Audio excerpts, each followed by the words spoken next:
Ахмет Байтұрсынов деп аталады.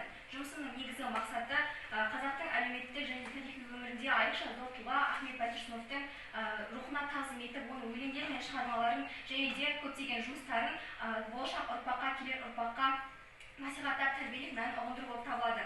Ахмет Байтұрсынов қазақ халқының ақын, лингвисті, жазушысы және де қазақ әдебиет негізін қалыптастырушы болып табылады.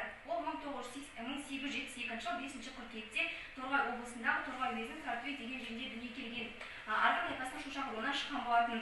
1882 мен 84 жылы аралығында ол ауыл жағындағы мектепте өзінің сауатын ашып бастайды. Ал 86 жылы әкесінің інісі Ерғазы оны Торғайдағы 2 сыныптық орыс қазақ училищесіне білім алуға береді.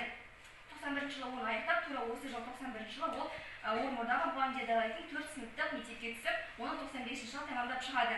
Ахмет Байтұрсынов еңбек жолына тоқталатын болса, ол 1895 жыл 1 шілдесінде Ақтөбе, Қостанай және Қарқаралы уездерінде мектептерде білім беріп бастайды.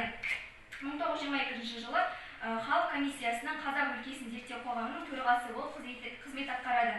Және де Байтұрсынов түрлі мемлекеттік қызметтермен қатар өзінің сүйіктісі педагогикалықпен де айырылыспаған болатын.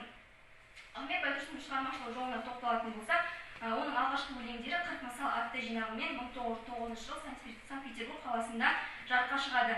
Бұл кітап арқылы Ахмет Байтұрсынов қазақ халқын оятып, оларды өнер білімге шақыруға тырысады. Және де ақынның азаматтық арман мақсаты, ой толғамдары кестеленген өлеңдері Маса деген атпен жеке кітап болып шығады, және де 1911 жылы жарыққа шығады. Осы өлеңдер жинағымен ол қазақ халқын маса болып оятып, қазақ халқын қанаңғылықтан жойып, білімге және де еңбекке үндеген болатын.